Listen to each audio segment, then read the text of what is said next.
أعوذ بالله من الشيطان الرجيم پناہ مانگتا ہوں میں اللہ کی شیطان مردود سے۔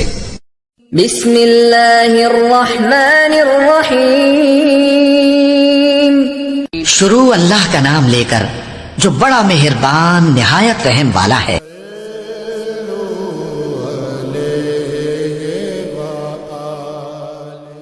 رسول اللہ صلی اللہ علیہ وسلم نے فرمایا، وہ وقت قریب ہے جب مسلمان کا سب سے عمدہ مال اس کی بکریاں ہوں گی، جن کے پیچھے وہ پہاڑوں کی چوٹیوں اور برساتی وادیوں میں اپنے دین کو بچانے کے لیے بھاگ جائے گا۔ صحیح بخاری حدیث نمبر 19۔